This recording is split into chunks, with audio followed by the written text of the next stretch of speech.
How do you leverage AI the best possible way as a Roblox developer?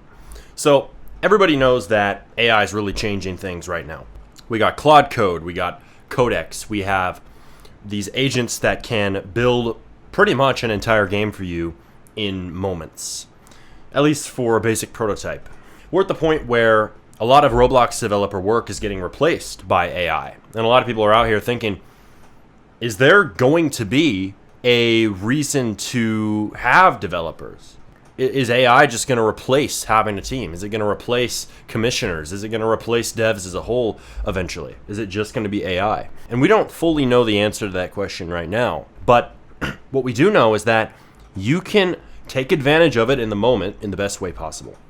And what this looks like right now is starting to actually learn the tools and then make things with it, right? A lot of people get stuck in just the learn the tools phase. I know I've had my fun with messing around with Claude Code and Codex and building things for hours and hours on end. But if that's all I'm doing, then I'm probably not going to get any results from it. Probably not going to make Robux money, probably not going to get players. So really, the best way to leverage AI is in a way that gets results. And there's many ways you can use it, right? You could use it on your commission work, but really, AI gives you the ability to do the work of 5 or 10 people as one person, right? Years ago, it would have taken a team of programmers to make some of the things that AI is producing.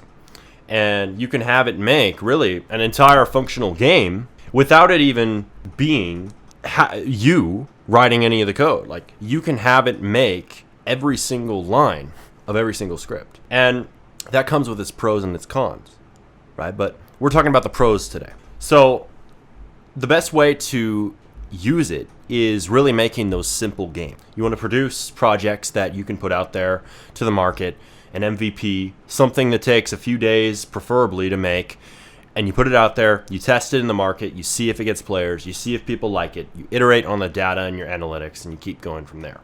That's what I've been doing. My recent AI games are projects that I put out there. They got some visits, but you keep on posting them, right? You keep on putting them out there.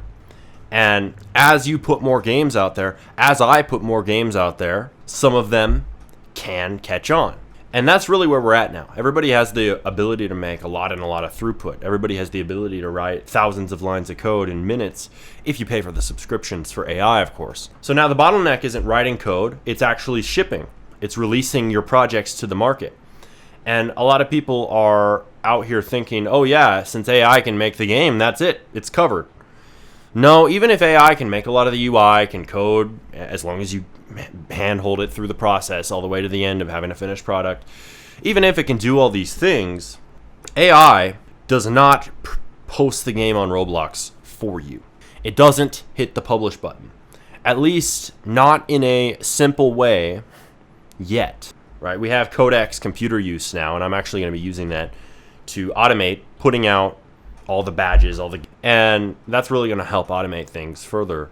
But I think there's a lot of hype, right, about all these AI tools, and we get so focused on what they can do rather than the end goal and what we want to do in the first place. So it's better to focus on what you actually want to produce. What is the game you want to make? How do you want to reach the market? How do you want to tap into player psychology? Not just, oh, what can Claude Opus do? Claude Opus is just a means to an end. It's a tool to get to that. But it isn't the whole picture. So don't become like one of these people who's just an AI nerd who just researches AI all day and focuses on that rather than what they're doing with it, right? You matter more. Your stuff matters more than just mastering all the models for the sake of it. But Codex and Claude both have their uses, preferably have a subscription for both. Codex computer use definitely is something that is a new example of a new feature that is really changing things and is really good. You can put in the right prompt, it could pretty much publish your game for you. It could put out all the badges, put out all the game passes, which can be kind of a tedious step in launching a game, especially if you're trying to rapid fire, bam, bam, bam, bam, bam, put them all out there like I'm doing. So you want to leverage it for business. You want to leverage it for producing things. You want to leverage it for actual projects, not just learning it. Now, if that's been your goal, then go ahead and click this video here to go ahead and learn how to start using Claude Code and Codex in your Roblox projects, and I will see you next time.